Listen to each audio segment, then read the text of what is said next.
Hello, everyone. It is Suzanne Worthley back with co-host Kim Hess. Hello. Hey, Kim. How are you? I'm good. Really good. Good Thanks. to see you. I know it's been a while for us. Yeah. We are back with another Energy Unleashed. This is a podcast where I, as an energy practitioner, share a lot of my client situations, stories, experiences, etc., with their approval. And I bring them forward to kind of unleash it or dig into it further. We bring Kim in from the aspect of her experiences and questioning a lot of this from the outside perspective. And we hope to bring you things that will maybe open up your mind, especially on this particular one. And we are we are never here to tell you your truth or change your mind or be your your knowing. We are here to just offer the information, take what resonates every time, toss the rest, right, Kim, especially on this stuff. Definitely. All righty. Well, this one I want to talk about a little bit what's been happening, and then we'll get Kim involved here. As a practitioner, one of the things that I am very aware of on a daily basis, I sit across, my desk from the client for the first part of every healing session, and we'll talk through, their needs, their wants, their issues, etc. And we will talk for sometimes a half hour, 40 minutes, sometimes even 45. And what I do as a practitioner is I'm already working and healing as I watch how their body processes in the discussion. And what I would like to bring forward here is words. What happens as a practitioner, I see how the words react to their energy field and how the energy field of the words reacts back into their body, either emotionally, physically, mentally, etc. It is fascinating to me to really watch this process. And I have been much more, adept and skilled at it as the years have gone by, because I am working on my own self in terms of what is coming out of my mouth. And this has been something that has been unfolding. And I think it's a critical subject that we bring forward and kind of unleash and break down and ponder, because we all talk all day long, right? I mean, that's what we do. And so have you noticed you watching your words since we've been working together? Oh yeah. Well, you're a master at that. And I have to say, being on the other end of the conversation with you when you're saying you should, Yeah. you can't, you're just going through all the words. It's like, I had no idea how much I said that for different things, and so being on the other end of it, you're very quick at that and you catch it. Like, I do catch it because because it's my job to catch it, to point it out, because I don't have the right to sit on any side of a desk if I don't do my own work. And I started doing this work years and years and years ago, really a long time ago, when I started to understand energy is about choice. Being a human is about choice. Mm-hmm. We choose to be here. We choose to wake up. We choose to put clothes on. We choose what to wear. We choose to comb our hair, brush our teeth, etc. Every second of our day is choice. And this was critical for me to understand way back when, because we use words on an automatic basis that does not reiterate the concept of choice. And this is such an important subject because it hit me one day. And this is actually back when I was just starting this work and was still corporate. And the kids were pretty little. I have 4 kids. And at this point, they were pretty little. And I decided to examine choice. And this is a true story. I chose to, just a minute, I'm going to scratch my nose right here. And now I chose not to do that anymore. And I would articulate that. Oh, I'm going to choose to fold my hands right now. And then I'm going to choose to unfold my hands. And I would articulate that. And I was doing it throughout a day to understand that every second is a choice. I'm going to blink right now. That's a choice. And I started to say it, and then it was fascinating to actually say it. So I started saying it more and more. And about by day 2, the kids are like, "What are you doing?" And I'm like, "I'm choosing to find out how much I choose." And they're like, "Why?" And I said, "I don't know." So I kept it up, and it got more. Now think about this: 4 little kids and a husband like, "What are you doing, crazy woman?" And I started more and more throughout the day. Wait, I'm going to choose to take a sip of this. I'm going to choose to put it down. And by the end of like day 3, they're like, "Mom, stop." And I'm like, "I'm not choosing to." And they're like, what is this?" And so I would be in the car driving. I'm choosing to put on my blinker. I'm choosing to change the lane. And it got so hysterical. And I'm not even exaggerating. I did this for 2 weeks. I thought my family was going to kill me. I didn't have clients at this time. Well, not full time by any means, but I wasn't necessarily I was doing it in my own life to really understand that everything I was doing, I was choosing, and I don't have to do anything. And the way this finally ended was hysterical. I went through a drive-through. True story. The guy, what can I get you? And I'm like, I'm choosing number 1, and I'm choosing to have like a Sierra Mist, and I'm choosing the large size and choosing fries. And he's like, okay. And I said, thank you. And I pull around and I handed him my money and I go, I'm choosing to give you this $20 bill. And he stopped and he stared at me and his hand came out super slow and he grabbed it really slowly and he goes, am I choosing to take it? And I said, I would think that's a good choice. And he looked at me like, what is your deal, lady? And that was like the cherry on top of the sundae. I stopped after that because it was so hysterical. But okay, so my point in that exercise, it was to really own the concept that what is coming out of my mouth or coming into my ears is actually owning the idea of I'm choosing. We as humans go through our life and articulate so many things with words like, well, I have to do this and I need to do this. I have to go to work. I need to do this. And so this evolved into a personal quest, which then as I became a practitioner, evolved into a skill set where I would watch the human body in my client sessions. And it is fascinating to actually watch a human say the words out of their mouth. I have to, I need to, I should, I can't. All of those words deflate the actual human auric field. And then the body does the slightest, but it's there, deflation. And it pulls the energy down. And it does not expand you into a love frequency. It pulls you down into a locked in fear frequency.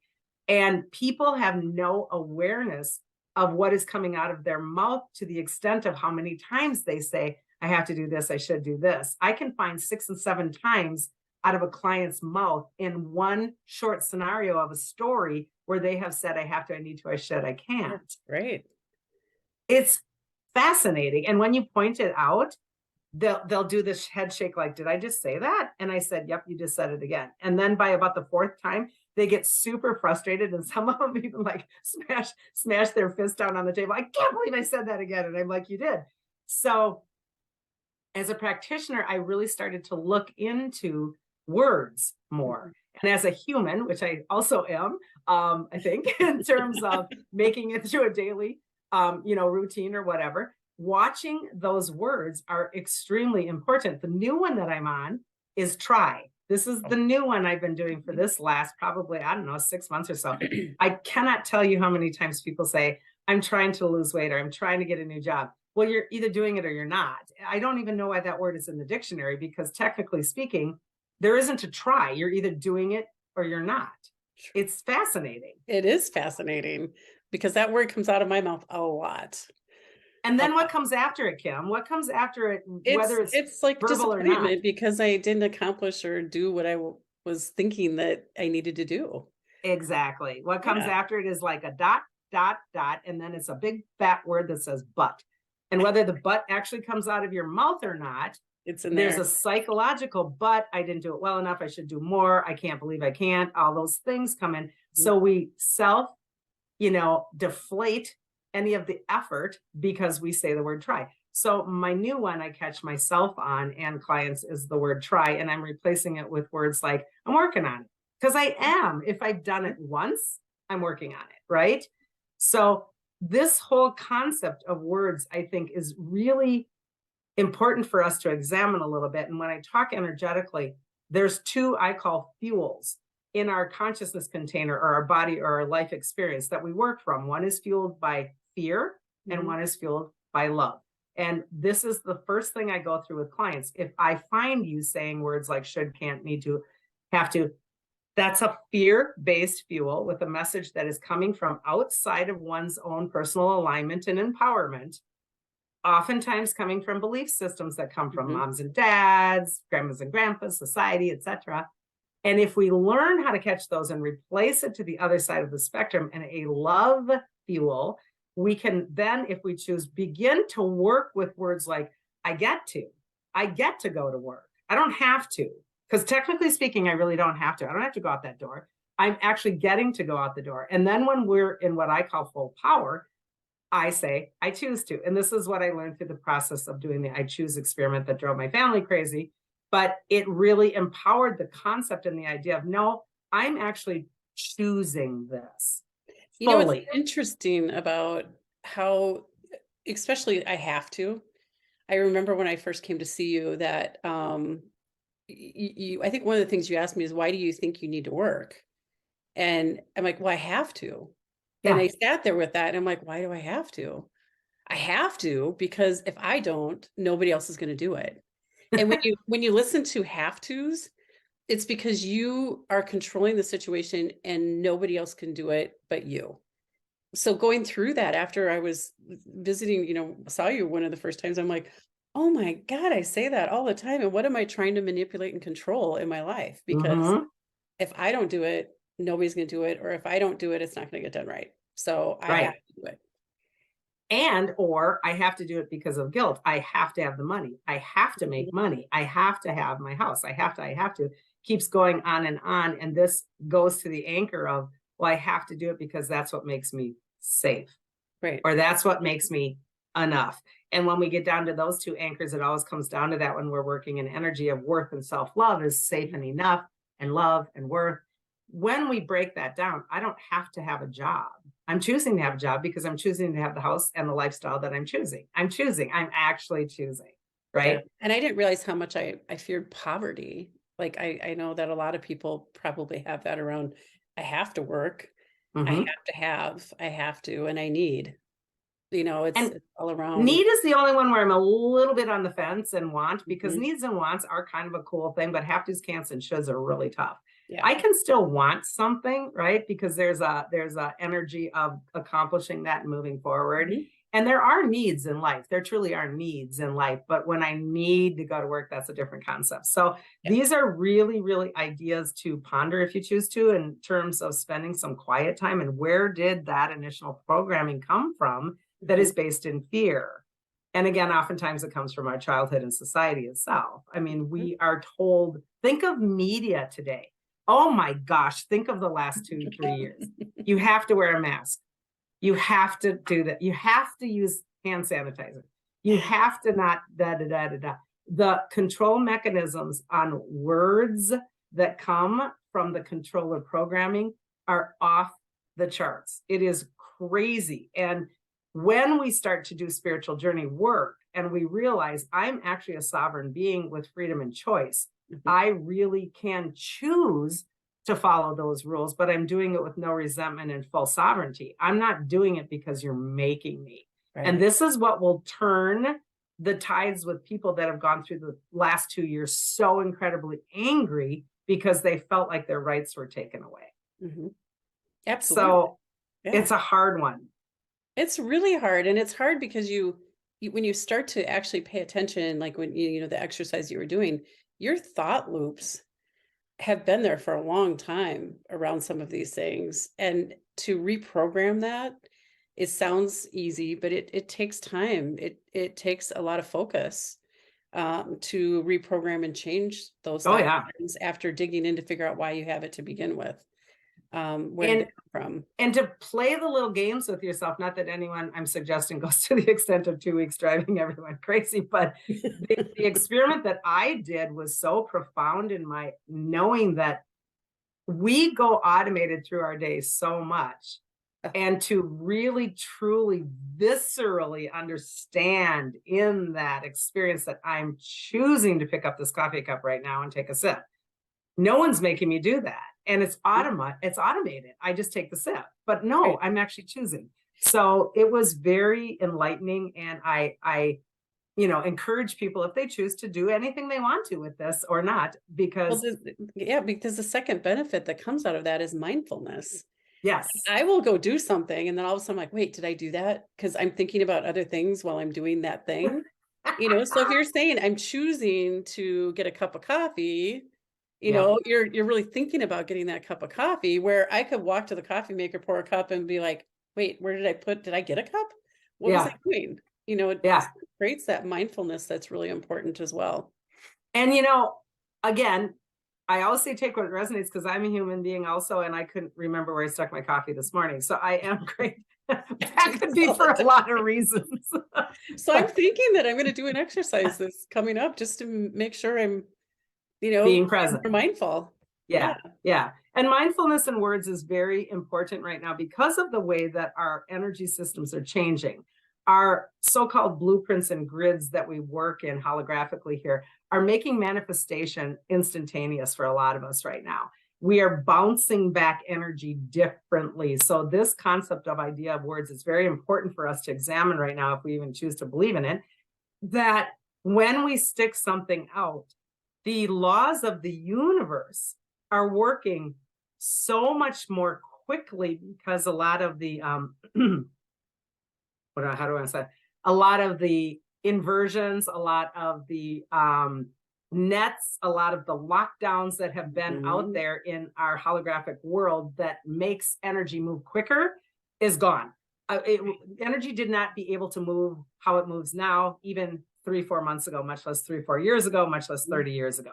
It's constantly getting more light, which means more fluidity, which means a quicker bounce back, which means manifestation is instantaneous. And so be very aware of the laws of the universe, of things like cause and effect, karmic return, what is happening, law of attraction. All of these initial laws of the universe are being activated so much more quickly right now. And I don't think people are necessarily caught up in that concept as much as they may want to. And we can always study the laws of the universe. The Kabbalion by the Three Initiates is a great book. There's all kinds of information on the internet about what the true laws of the universe are. It's laws of gender, laws of polarity. All of those laws are very important for us to understand. This is how energy works. And words are energy, and energy of words turns into matter and actual experiences very quickly now.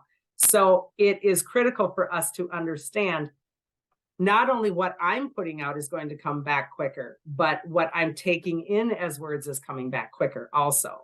So you do words a little differently than I do, and you might want to have the listeners kind of get an aspect of why words are important to you in terms of like how you journal, how you write, and how you channel, because I don't do words the same as you in that regard.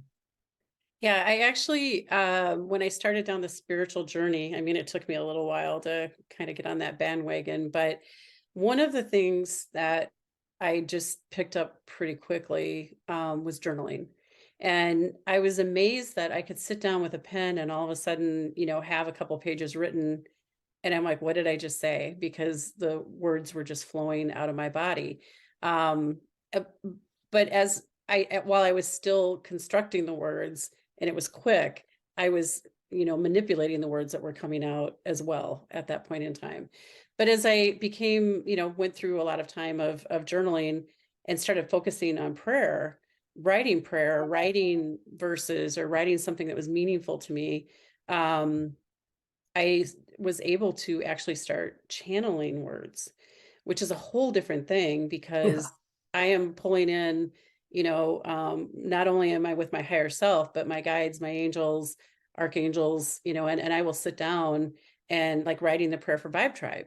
I actually do kind of a little clearing and a little ceremony, and I sit down to write, and the words, while I might in my head start it, but then all of a sudden the words are just flowing. Yep. And then I'm reading it and I'm like, wow, that's amazing. Like that came out of my head. Like I'm a vessel. It's just going through me and coming out. And it's a very humbling and just such an amazing experience for me to do it that way. Yeah. But it took a lot of time to get there because my mind was getting in the way all the time. Yeah. Again, it's a control thing. Right. Look like this. I wanted to say this, and it's a control thing, and so letting that go. And automation in spirit is so easy when you don't go back and necessarily look at your words until give it a break. Just let it flow and then look at it later, kind of a thing, because you're going to look for a comma and a period, and that's ridiculous. Right. It just stops the flow. So Kim, I have an online community. If anyone's ever interested, look on my website at sworthly.com. And Vibe Tribe is our online community. And every single solitary month, we do a energetic package that comes to you via email. For $33 a month, you get an ongoing package that has a theme. And we work through the tarot deck for the theme. And it is really awesome because I will give Kim the theme of the tarot deck for the month, and she will write these beautiful prayers. And then included in your Vibe Tribe membership is a monthly webcast where then I expand on all kinds of other issues. And I read her prayer at the end of every Vibe Tribe webcast live. And it's so funny because Kim doesn't get to hear her own prayer that's channeled until I read it in my voice. And she inevitably calls me later and goes, "Oh my gosh, I just broke down and cried. That was beautiful. And I didn't even know I wrote that." It's so funny to me. I'm like, oh my God, it just hit my heart so hard. I can't believe it. And I think that's the beauty of words that are healing. Words can be beautiful and healing. Words can be, channeled words are amazing. A lot of the books that I write, my first book, The Energy Healer's Book of Dying, wasn't words channeled as much as it was concepts and ideas channeled, because I would talk to the dying patients and they would telepathically give me information. So kind of it was words.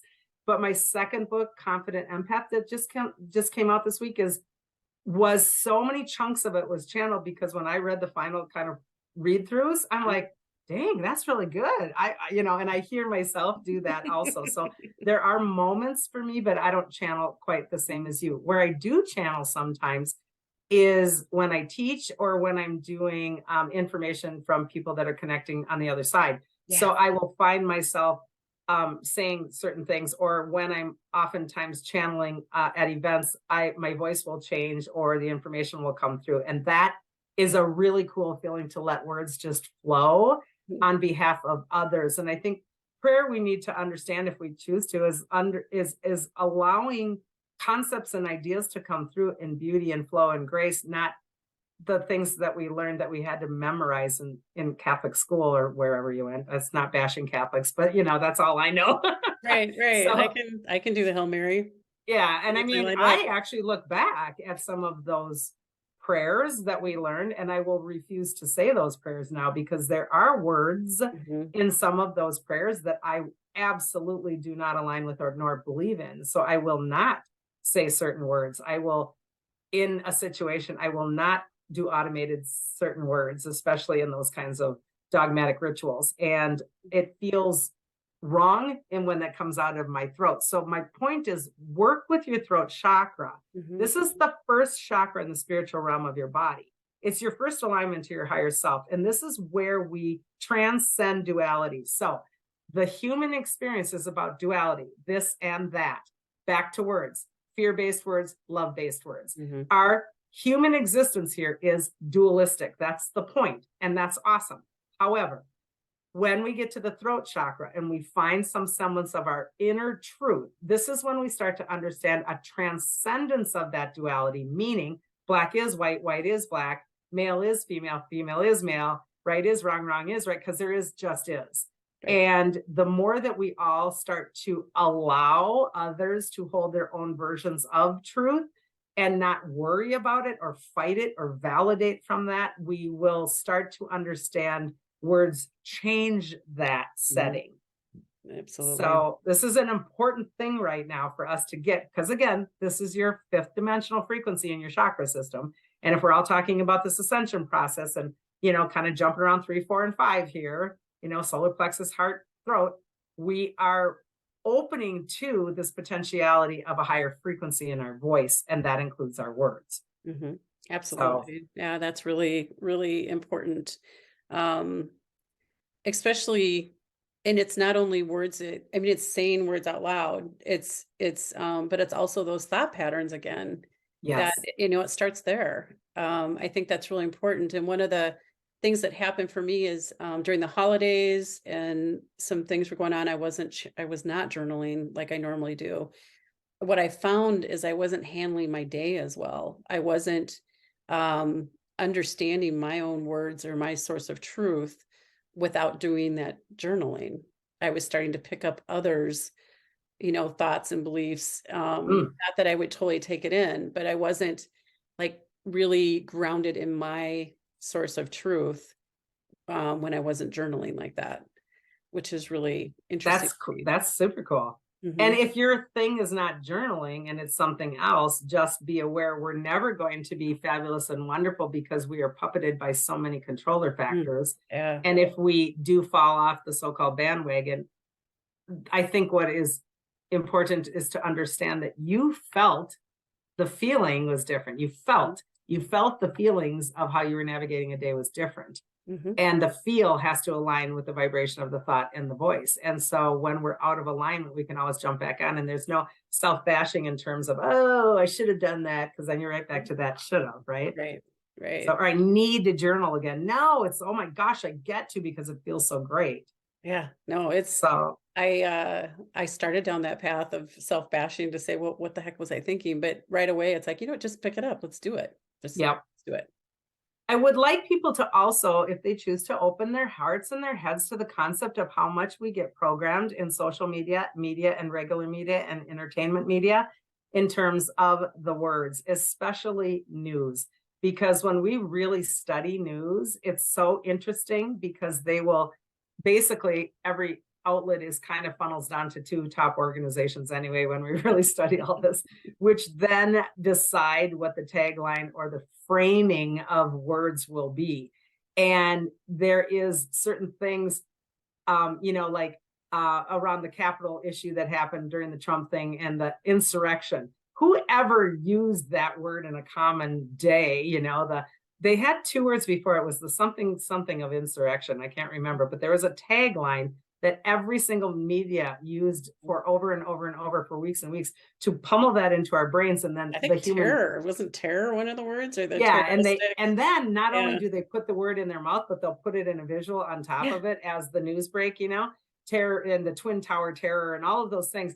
They will use words in a visual way as well to lock in the verbiage. And they will have taglines that, if you get really skilled at this, you will start to see that every news outlet says basically the same exact thing. Even when they're competing outlets, by the way, they will say basically the same things, because that's how it works in programming. So these words that are given to us in terms of our so-called leadership will be driving you into a programming situation just by use of the words and or the writing of the words.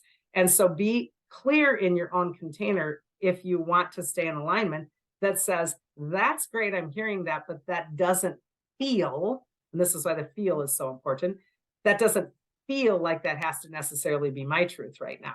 We're going to war, this is going to happen tomorrow. Yeah, it doesn't feel like that for me right now. Or, this is a, this balloon in the sky is actually this. That doesn't feel like that's my truth. So it's a concept between hearing the words, digesting it through your thought and your feel center, and then going into the actual body and owning from your own resonance and your own vibrational container of knowing, is that my truth?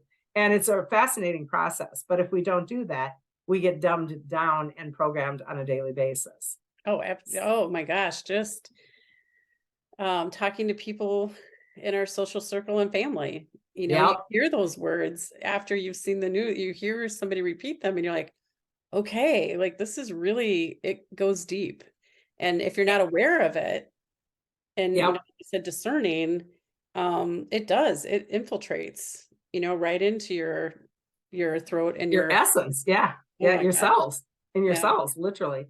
We are very much in a controller situation in our reality here. And this is not to sound like the big conspiracy rabbit hole, but it's important for us to look further into how much we are programmed in terms of all of this stuff. And divide and conquer is one of the biggest strategies of all to break down the individual and to be able to listen to my words, believe in my thing, blah, blah, blah. Is the divide and conquer tactic underneath all of this is why we're so separated, Republican, Democrat, male, female, genders, etc. All of this is purposeful in terms of breaking us down in truths right now. And this is why it's the awareness of how much, and I'm going to use the word black magic.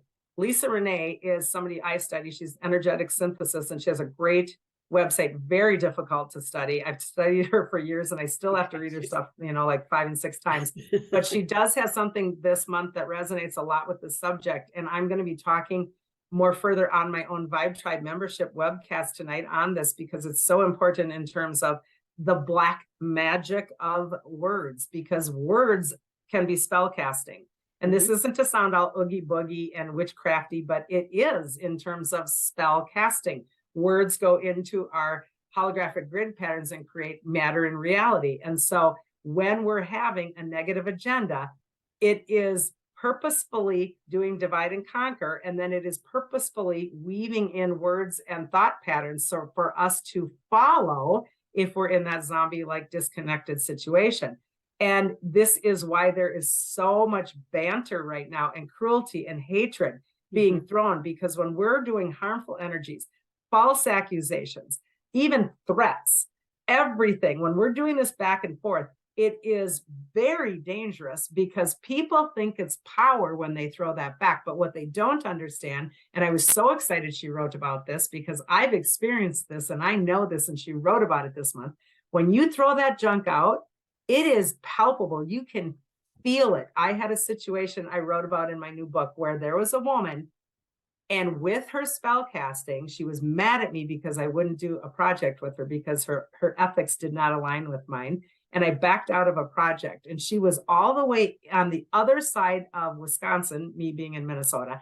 And I could feel her spell casting through words that far. I would be walking through my day, and all of a sudden I would stop dead, knowing that these weaved energies were coming at me, which was what we call black magic spell casting. And I had to do a lot of work. Well, I chose, but I had to do a lot of work to even get out of that, because it was encapsulating, it was driving my beliefs and my actions through this black magic spell casting of hateful thoughts and hateful words. And this is very real. What she didn't get, and I learned this years ago, and now Lisa Renee wrote about it this month, the backlash is what she didn't understand. I didn't play in that game. I chose to stand neutral. I chose, and I choose oftentimes in my work, to stand neutral and not backlash to her backlash. Because what's happening now with words, in the way that our grid systems are working with this light, is it's an immediate law of attraction and cause and effect. Right. And your karmic return on your negative words is going to come back to you immediately tenfold, if not 1,000-fold, depending on the severity of how you cast that spell. And if you are thinking spell casting sounds silly and witchy stuff, don't fool yourself. You don't have to have a little wand and a little pentagram and some tarot deck to throw this stuff out to be a spellcaster. It is harmful intention, is spell casting. And when we have the backlash, it's a boomerang effect that comes immediately right now, and tenfold, if not more. And this is why we are seeing really bizarre stuff. People falling over dead, really crazy stuff happening. He or she just, went nuts off the rocker overnight. I mean, we're having this instantaneous backlash to this negativity, which is negativity times 10. So this is dangerous stuff right now. Be clear that we are all spellcasters. And it is important for us to pull into a neutral space if we want to hold a higher alignment to this stuff and not get caught up in the stupid banter that is reactional and emotional. Right. Neutral is key. Yeah, I think that the emotional part of it especially brings out the anger, hate, all of those things with it. And so sticking to the facts and being neutral is really, an amazing place to be. And it is not easy. We humans want to fight because our fight or flight root chakra is out of control, always has been. And I will never forget, there's another little thing that happened to me I'm in a very small town, 26,000 such people. And we have a little local newspaper that a lot of folks read. And when I was teaching a lot, quite a few years ago, I was teaching a lot of energy classes and angel-based classes. And there was a letter to the editor that was quite extensive from somebody that did not know me and found me in the teaching of the community education of an angel class. And he came from another standpoint and viewpoint of God, saying that I was a witch and that I was out there trying to control people through this negative agenda and this and this. And it was just this horrendous, really assault on my actual work and my own ownership of, and he knew me not, he knew nothing of me. And it was just his perspective and his perception. And I found out later that he was a past reverend of some church or whatever, but his perspective of me and my work being a so-called energy practitioner meant that I was a witch. And he went on and on about how negative this was. My human reaction when I saw that was to retaliate. And this is where I'm going with this. His words were so harmful and energetically false, accusation, threats, an assault on my own personality, my career, etc. My personal reaction was immediately to jump on my computer and write back to the letter of the editor so that I could be heard and that people could know I was right. This is what we do with words. So I, thank goodness, was doing this work long enough to know that I pounded out every nasty, horrible thing I wanted to say about that, and I put it in a save file. And I read it the next day, and I put it back in the save file. And I read it the next day, and I put it back in the save file. And by the third day, there was no need for me to do that because I had worked through the human programmed emotion of word retaliation. And I did not need to find that validation of my truth versus his truth because I was transcending that by just moving it through the process and not needing it to be validated by more people in my so-called community. What happened, and the beauty of this was exactly the opposite of the boomerang effect of negativity. What happened is my classes went through the roof. He was my promotion. He was my self-promotion. Free advertising. Yeah, my classes sold out, and it was wonderful. And I learned many years ago, neutral works. But for me to move it through my own consciousness container at that time, because I still was humanly assaulted, I went through the exercise of pounding it out and getting mad. Now you can pound a pillow, you can kick a wall, as long as you're not doing harm to someone else or something else that is going to boomerang back. It is okay to own your version of feeling assaulted and work through that, because we don't want that stored in the body either. Right, right. And I think it's really important right now. I mean, growing up was so much different than being in the social media world now.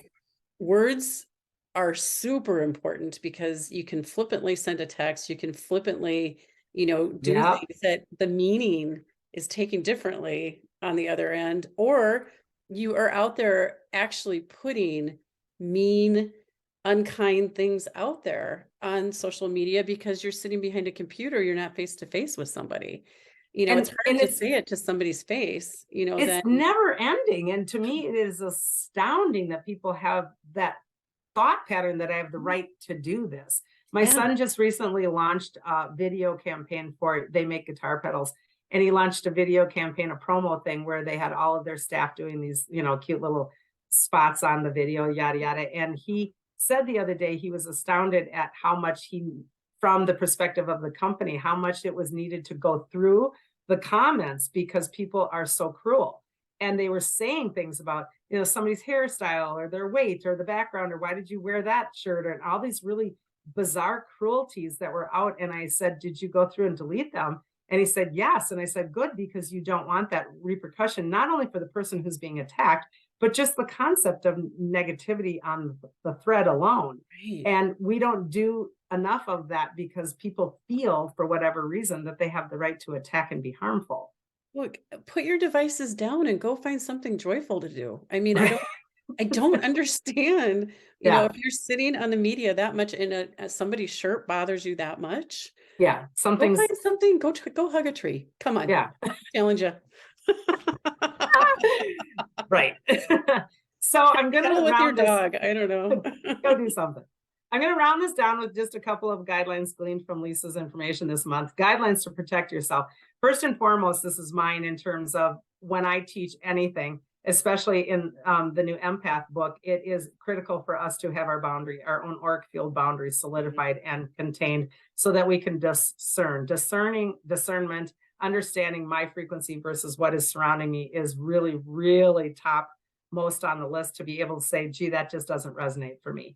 And so that boundary of your auric field is your workspace to be able to say, this is harmful, this is not my truth, this is affecting me, etc. Choose harmlessness towards others as a spiritual principle, lifestyle, and personal values system. Harmlessness means I don't need to, or nor do I even have the right to harm someone else because of this principle of these laws of the universe. It will come back to you. So being able to have that principle of a lifestyle, not just spirituality, but just humanness of there is kindness on this planet if we are the ones that are putting it forward. Be that principle of kindness, and this will boundary you from that boomerang effect. Holding loving and neutral thoughts on behalf of all people, even those who have harmed you. I worked very hard through those 3 days of holding that negative man's opinion of me and got to a place of actual compassion. It took me quite a while. Compassion in that his little tiny vision of truth was something that he gets to own. But wow, I mean, that's so small. And I didn't have sympathy or pity for him, and I didn't judge him, but I found compassion in that if that's all there is for you, great. But there's still 30 flavors in the ice cream choices at Baskin-Robbins 31, dude. I mean, there's a lot of other choices out there. And for some reason, we always pick that one. And that's why I always refer to 31 flavors. Choose again, expand it. So finding neutral thoughts on that and even possibly compassion. This is when we sincerely wish them benevolence. Their soul may not need to or be here even to explore that, however. So this is where I go back to really finding within myself the ability to know all souls are not on this planet for the same journey. We are shards of the God source, specifically divine for differences in our experiences. And when we are always trying to make everything the same, we're doing a disservice to our individuality and our collectiveness. So finding the way to wish them well on behalf of whatever it is that their soul experience is aligning right now is a beautiful way to find that space. Refraining from writing words and messages that intend to harm and be directed towards others. Kim brought up a really important one. I find clients, you cannot believe how many clients will come into my office holding their cell phone saying, you can't believe this text that he or she sent me 3 days ago or 3 years ago. I still have it. You want to read it? And I'm like, absolutely not. And in fact, you may choose to delete that when you want to start to heal, because when we are writing and storing those words, and this goes for storing those words in terms of electronic communication, this is an energy cord in a field that is harboring that negativity and that anger and growing it exponentially. So when we are doing that, it is a lose-lose. Remember that if you choose. And then do not place blame on others for perceived problems. When we transfer our energy to the other person, this is something humans are experts at. Energy transference, mirroring. I don't want to deal with my problem, so I'm going to find it on you. I'm going to project. We're fascinating at that. So when we do that boomerang effect and we start to throw that negativity out, remember, it's going to come back again and again and again tenfold. So this is something right now that is critical for us to be aware of and on top of. Avoiding the consensus bandwagon. This is something that our species as a whole is being driven to do by the negative agenda. This absolute underneath agenda of divide and conquer is done purposefully for bandwagons and the convergence of people to come together to create more energy in that bandwagon, to find that bandwagon and fight and fight and fight. This is a purposeful agenda. And when we get adept at this stuff, we start to see how silly this all becomes. But the moment that we get onto that bandwagon condemning others because our group think and our hive mind is like that, that's when it becomes dangerous. Hive mind is always programming. And so even when it's under the umbrella of, oh, love and light and God source, and we're all wonderful, hive mind is still programming, because when I transcend polarity and duality, it just is. And so just is not hive mind. So this is something to really sit with in your quiet time. Next is remember that intentions and thoughts are things, thus angry and cruel words can act as the black magic. This energetic world that we're in right now, when we have a thought pattern and it goes through the transition of our chakra system into an articulation, when it goes from light to sound and color articulation, it goes into the field and then it moves into the physical field right away to become matter and reality. So we when we're on the path of spiritual alignment and getting this to work easier in grace and love, it is all about self-responsibility and self-control. Regulating the self is what is critical, because this outside world will always be manipulated. So it comes down to the individualization of knowing this is not good for me. This is not healthy. This does not feel like love. This is not my belief, et cetera, et cetera. And we can only do that when we're in our own container in a balanced and loving way. So those are some of the things she wrote about, and I'm going to share further on the Vibe Tribe webcast. And if you're interested in Vibe Tribe, just go on my website and check it out, because when you are working in those kinds of situations with others and sharing, it's a monthly kind of kick in the butt to go, hey, stay on track. This is what's happening. And it's just, I think, a really great opportunity for anybody to get involved with, and we'd love to see you online. So that said, Kim, so how do you feel about some of those suggestions from her? Well, they all are amazing, because I didn't think about some of those words as black magic words or weaving. I know that the negative, how it affects me, and I've seen it in others, the words that can really affect what you're doing if you are not careful to discern. But those are, I mean, I think it's really great. I'm going to go back and now I'll go listen to her whole cast. So, yeah, it's all good. And in magic, it's not as ooey as it sounds. Everything in this world is magic, really. We are in an enchanted situation, and enchantment can go dark or it can go in light.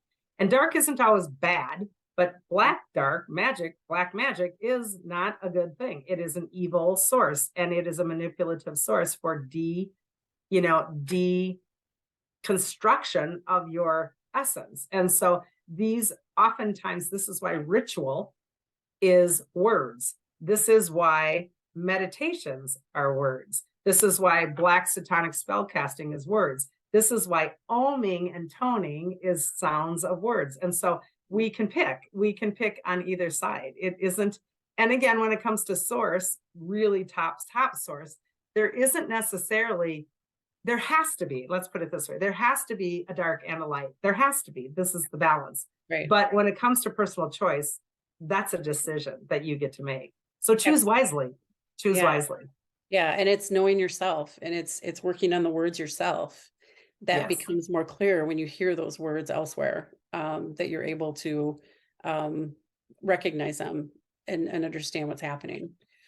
And I'm going to bring this full circle to wind back down here. Really, the easiest one to start with is the fear fuel and the love fuel. Yeah. It is really all about watching that throat catch on the words like, oh my gosh, I just said, I can't, I should, I need to again. Oh my gosh, I just said it again. Or, oh, it feels so great to say I get to do this, or I get to choose to do this. That's a really basic first step.